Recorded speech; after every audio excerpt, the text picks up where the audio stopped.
DOT care team who has prepared a manual on elderly and terminal care.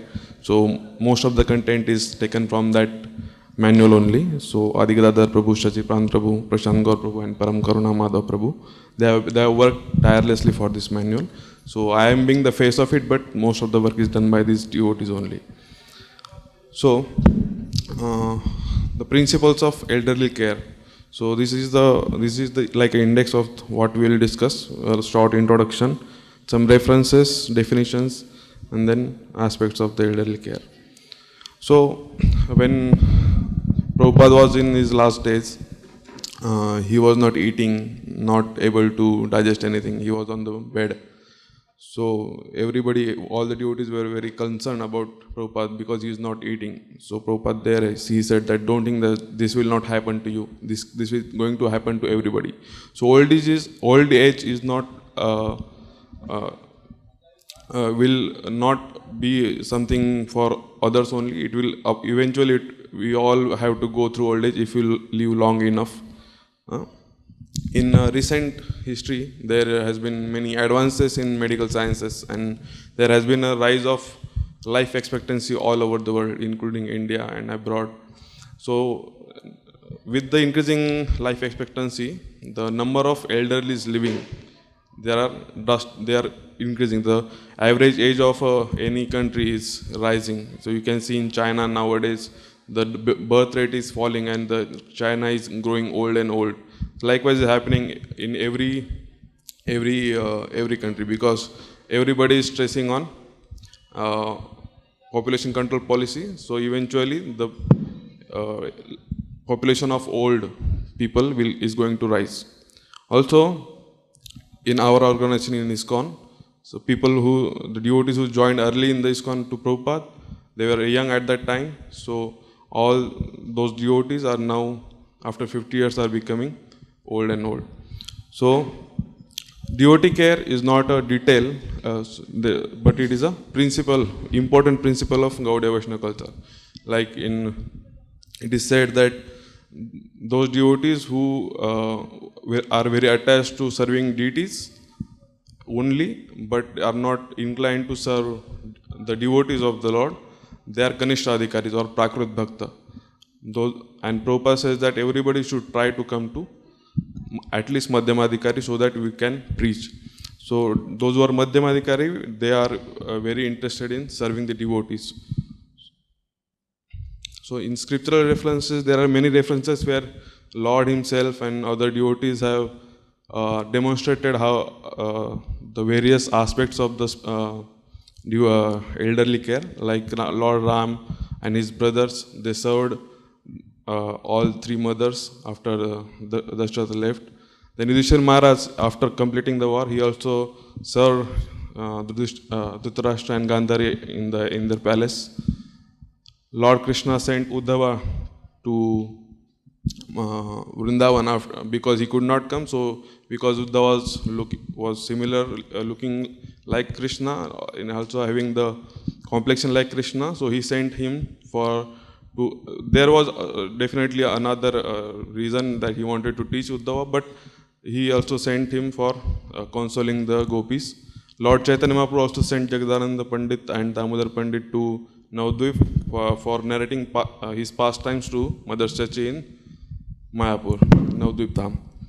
And also Lord Ram, in end of life care, Lord Ram and Lakshman performed the last rites of Jatayu. Lord Chaitanya Mahaprabhu performed last rites of Haridas Thakur, like that. So in scriptures it is said that these three individuals are to be protected because they are especially vulnerable. So women, the children and the elderly. So we have a child protection office, we have a Vaishnavi ministry, and we also have as an opportunity to serve the elderly people. So that is a need of that service.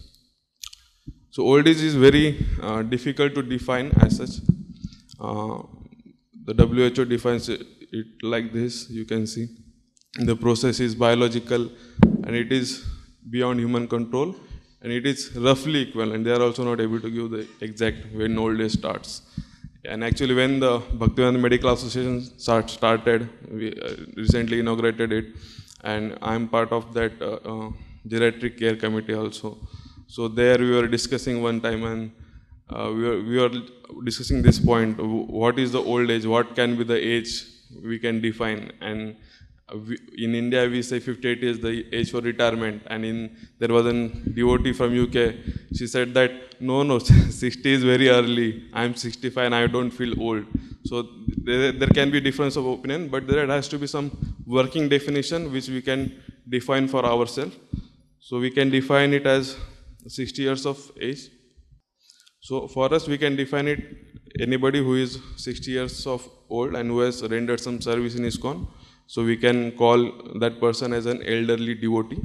So extent of service which we can offer can differ from according to the service rendered and the contribution to ISKCON, nature of the help required, and the resources to the individual temples.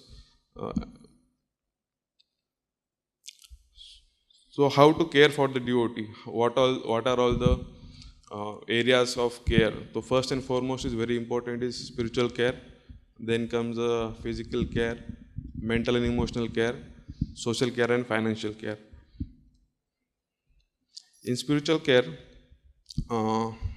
in the temple perspective, facility for facility is to be created, has to be created for elderly, especially for hearing chanting, and there has to be some they have to get some access to Prabhupada literature, especially for elderly. It's not like that they are not getting it. It's just a point where this is one of the aspect of the spiritual care. Another is there can be some peer groups where elderly people can come together, because they may not be able to relate to the younger generation, or so some peer group can be created at the local temple level, so that they can interact with each other, share their hearts, have some six living exchanges with each other, so they will feel nourished like that. And opportunity to give classes.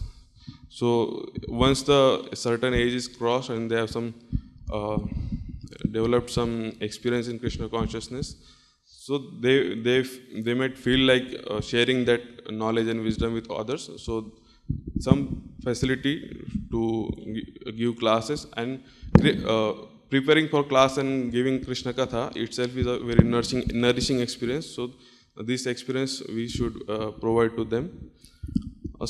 Then a space to dance, sit in the temple, create. The second last point is about basically ergonomics. Space to dance. In the temple hall, we see most of the times when kirtan is going on, the young devotees, they tend to dance with the lot of energy.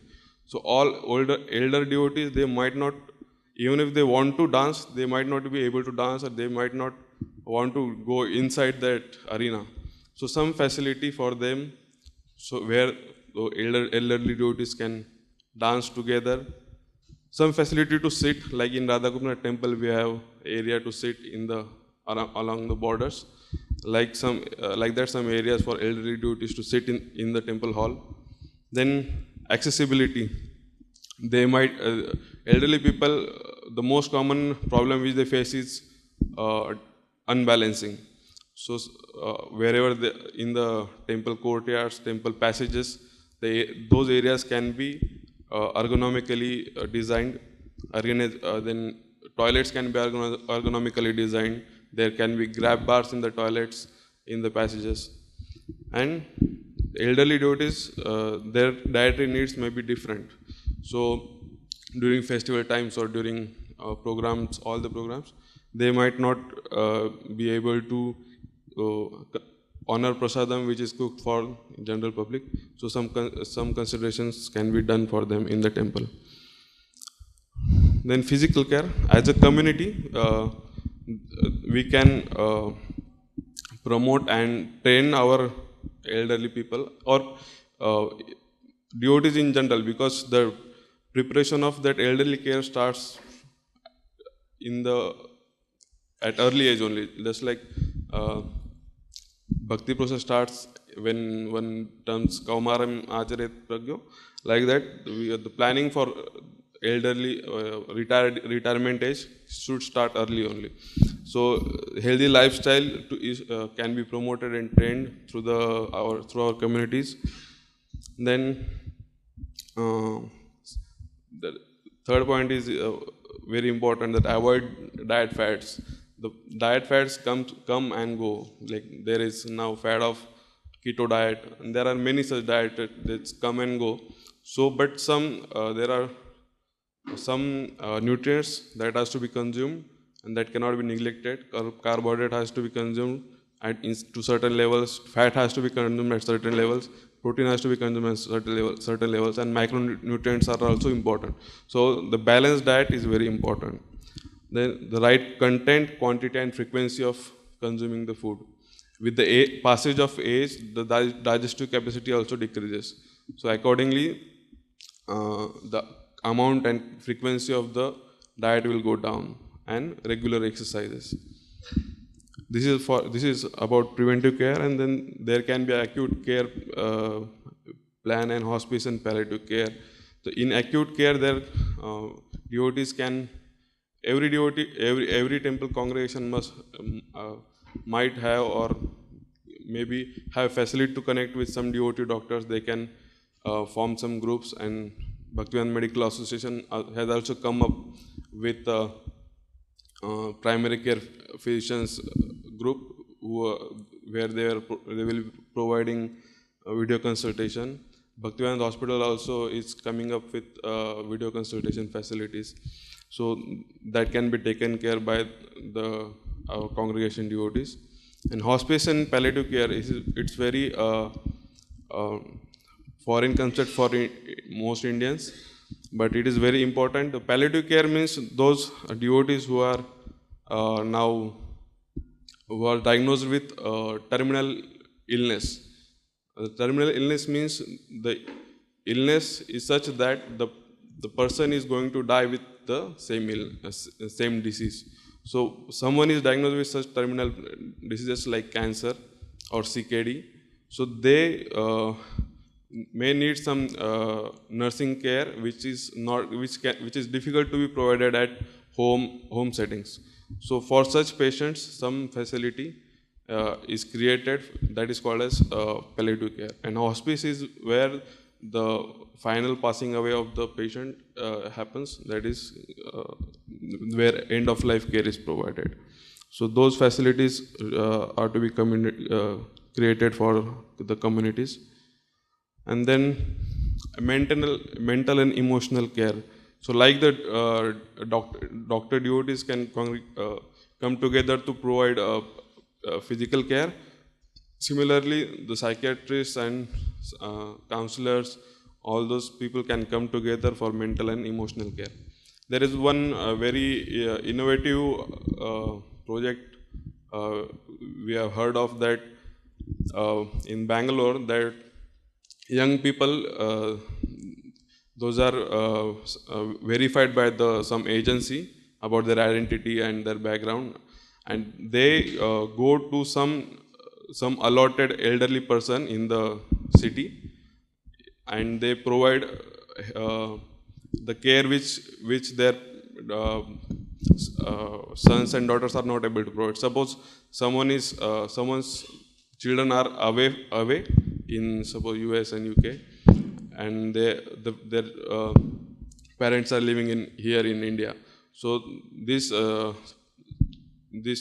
young people who are volunteers and verified by some agency, they go and provide services for these elderly people.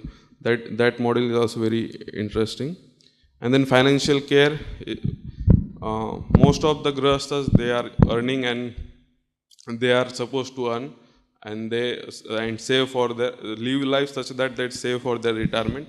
But more brahmacharis who are living, or the devotees who have dedicated their lives and had not got any opportunity to earn while serving in our community, to serving it for during their service to ISKCON. So for some provision need to be made for such elderly people.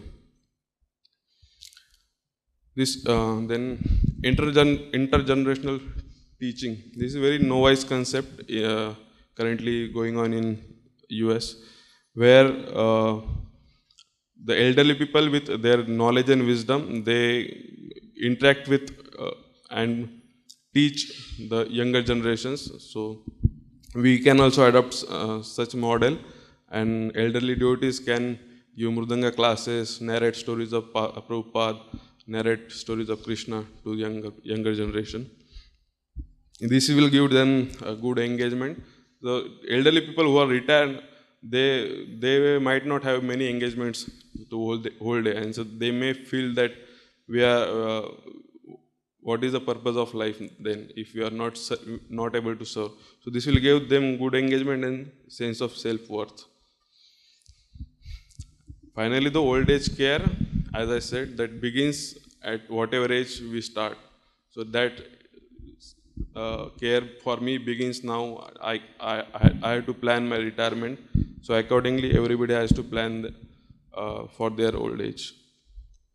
So I would like to invite Sudhir, the special mention about Bhakti. I already mentioned about Bhaktivedanta Medical Association and Bhaktivedanta Hospital. So I would invite Sudhir Chaitanya Prabhu to present Bhaktivedanta Hospitals. Hare Krishna. So this year we are completing 25 years of services, Bhaktivedanta Hospital. So we seek the blessings of all the Vaishnavas. With all of your blessings, we are able to do this service. And one of the purpose of Bhaktivedanta Hospital is Vaishnava Seva. Of course, Prachar is one of the things. So many people have come into Krishna consciousness when they came as a patient to Bhaktivedanta Hospital and they started chanting, became initiated devotees. But caring for the Vaishnavas is very, very important. Hospital has been doing this service, but we are going one step ahead with the changing time, and so some facilities which we have created. So just wanted to talk about it. So all of you might have received one pamphlet in your bags after registration. So these details are mentioned here, but one thing which we want to do is a 24/7 helpline number. So any devotees, they are having any challenges wherever they are in the world and they need some kind of help, they can call upon this number, and there will be a facilitator who's a telephone operator, who's a devotee, will coordinate with the respective departments, with respective doctors, and will get back to you with whatever support which is required. So that is one thing which we want to start. It is already operational. So this is one thing. Many times devotees need appointments and it becomes difficult because the devotee doctors already have the appointments full. So you need something special, then we can do that. Emergency services also we can facilitate if you are in Mumbai. And any other queries. Recently we got a call from South Africa. Actually it came on a chatbot and they wanted to know that one patient was admitted in hospital. So then we replied back with whatever data they need. One thing which devotees also need is when they are outside Mumbai and they are admitted in some other hospital, the trust factor which is there, that they need some guidance that whatever treatment which is going on, whether it is right in direction or not. So they want second opinion, and a trustworthy expert doctor can give that second opinion. So that is the kind of service also we want to provide. And of course the chatbot service, this is the technological advancement which has been used in many places. So we want to use that service also. So you can avail that service by going on Bhaktivedanta website, which is mentioned here, bhaktivedantahospital.com. And there is a Ask Bhakti facility. So this is a number. On that WhatsApp number also, you can send messages and you can get responses. These are automatic responses, but the number which is given above, 739-104-0162, that is the number which is manned by a devotee. So that is the thing. And of course, many devotees, sometimes they do not have the financial capabilities. So just now Rohinanda Lila Prabhu was talking about various challenges which devotees have in terms of finances, in terms of various elements, and the preventive part. So we are going to offer the special discounts for the devotee community. Another thing which is about the health talk, which is again important thing. Thanks to COVID, many things started happening on the webinars, and so we will be having this kind of webinars for specifically for the temples, elderly people, at various types of people. Even the parenthood, the parents need sometimes some guidance. So depending on various topics, we will organize those kind of webinars. We will let you know. If you give us there is a stall number 5 down there, please register for your particular temple. So we will get in touch with you, we'll communicate to you about these webinars whenever we are planning to do, so that devotees can interact with the doctors, they can understand what are the challenges, they can express about that also. So that's it from my side, and please do visit. Thank you. Yeah. So there is a short video, we'll just show you that. Yeah. Yeah.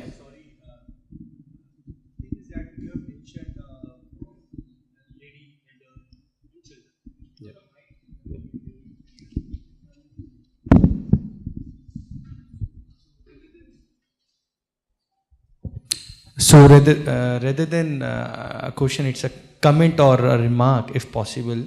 Please elaborate the need of taking care of special children. So because frankly speaking, I have a child who is special, but in ISKCON usually we don't have even the the ramps are not available. So do you have any plan or anything which is involved within this reality? Because what you are doing is actually, you should have add one more, children and special children or whatever. Because, they may be some special terminal, they're kind of terminal children. So please elaborate. So you are asking about this seminar, or? So my point is that your mission is to serve 3 kind of people. One is ladies, and the other is the old age, the other is the children. So do you also take care of the special children? Yeah. So if you ask about Bhakti on the hospitals, so yes, we have a pediatric department that takes care, and there are seminars happening about that. There are OPDs going on about that. And if you ask, the rehab center also, so there are children who come there with special. I'll just request you to add that word in the slides and in the future, because then the focus also comes under, rather than giving out 3 names, you have another category where the special children or the special persons with disabilities are entertained. Yes. So just a note. Thank you. Thank you for that comment. We actually it is to serve everyone. It is not that just special children, but thank you to bringing out that point, and we will do that part also. Whatever is in capacity of the hospital, the specialties, whatever we have, so we will be doing that services. Thank you. So it's a small video.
Hare Krishna, Prabhuji.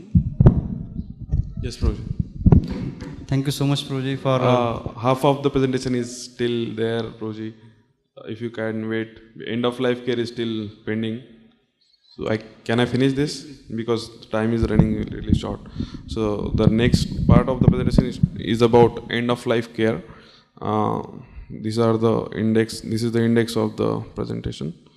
So when someone is diagnosed with a terminal illness or acute illness which will eventually lead the person to death, the fear emerges in the person's heart, and they start begging to the doctor that no matter what, you take a lot of money but you save me, or they start uttering boons ki aapka bahut bhala hoga, you will live long if you save me. It's like that. They start uttering boons, or if someone does not believe in God, then they start questioning whether God really exists. Someone really believes in God, and they start praying to the God that you somehow save me.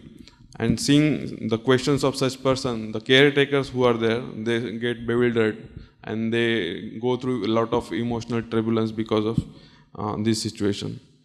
So what patient undergoes is a film of life. The scriptures explain that at the end of life, the person is shown all the deeds he has done, or he or she has done throughout his life. And then seeing that all visually, person may feel sense of satisfaction कि I have done something okay in my life, so I may be promoted. Or if someone has not lived very piously, they will feel the fear what will going to happen to me. But eventually both of the person eventually feel morose because the present life is going to end. So based on all the deeds they have done in their life, their psychology at the time of death changes, and it is whatever they have done in their life, that comes up. So there's analogy is there of a house on fire. Suppose you go in a marketplace and you have children at home, a lot of jewelry at your home, a lot of you have a shop at home, and someone tells you that your house is on fire. So once you know that your house is on fire, the thing which you love the most, that thing will come up in your mind. So if you love your children the most, immediately you will remember your children and you'll run for your children. But if you are worried about your property and money, you'll run for that. So accordingly, like that only, when someone knows that I'm going to die, it is like the house is on fire, and whatever thing we have cherished in our life, that thing will come up at the time of death. And so how the next life depends, the destiny depends on these 4 factors: the unfulfilled desires, list of pious activities, list of impious activities, and spiritual credentials. Based on this, all permutation combination of their future will depend. So I'm giving this every devotee knows this. I'm just giving the background because the end of life care depends on these factors. So based on these 4 factors, one will get bhoga sharir or yatana sharir, or repeated birth in lower species, or one may go to spiritual world. So the end of life care is to help our patients to change their destiny, even if they have done they are not eligible, but through the intervention of an end of life caregiver, we can invoke a remembrance of the Lord at the time of death. So what is the role of such caregiver is that, and what are the reasons one should give end of life care? It is said that soul hovers around the body after the death for some time. So whatever care is given, the soul is able to get that care, because the spiritual senses are not dependent on the apparatus of the material body. So even if the soul is out of body, still the soul can see, soul can hear. Then crisis. The person is in the crisis, we should act as their true friend, and only spiritual energy will help soul at such point and moment. and spiritual senses are not dependent on material apparatus. Okay. So these are some qualities of the end-of-life caregiver. There, will not go into the details, but these are self-explanatory. He should be a learned person, aware of the spiritual facts, serious, gentle, compassionate, mature to deal with situations where there are a lot of emotions involved, fearless to perform such services, and he should have some his spiritual substance, faith, and on and on. These are the paraphernalia which are used at the time of end of life. So holy names, holy waters from Ganges, waters from Yamuna, etc. Holy scriptures, they are read. Then tulsi leaves, then dust from the dham, maha garlands, flowers, and intense prayers. So for these are what is to be done when someone is diagnosed with terminal care. So pre-end of life care is when the person still has some time. So we should take their permission to give such care. They should take history, develop some rapport with their relatives, seek living exchanges. Many times the family has relationship issues, so those can be resolved with 6 living exchanges with the relatives. Then continuous reading from the scriptures. Ambience in the room can be devotional. There can be more photos and a lot of light in the room. Then social caretaking. Person might be having some property disputes, but this kind of social issues they hamper the remembrance of the Lord at the time of death. So person needs to be consoled that these things are taken care, and we are assuring you, don't worry about it. You just focus on your passing from the body, and then explain the steps which are going to be done at the time of active death, and then address their spiritual desires. Somebody may want to go to Vrindavan or Mayapur, like that. And do not resuscitate consent is to be taken. Then do not resuscitate. Means the person who is going to be die now, so he doesn't want any CPR to be given or any tubes to be put in his throat, like that. So that consent has to be taken, because we are giving end of life care and we are facilitating the passing away. So in end of life care, the seclusion is very important, because other patients get disturbed by the intense emotional situations here. Then the scriptures can be read. The kirtan must go on around the person. Then holding the hand, and only the close family members who the patient wants to be present at that time, they should be present, and they can hold the hand. They can put the hand on the forehead of the person and chant for them, and read scriptures for them. And then holy waters from the Ganges, from Yamuna, has to be put on in the mouth of the person regularly after some time, because the whole process might take a lot of time. And sometimes there are instances that 3 or 4 times the care has to be given, because the person comes back for some time, again dooms.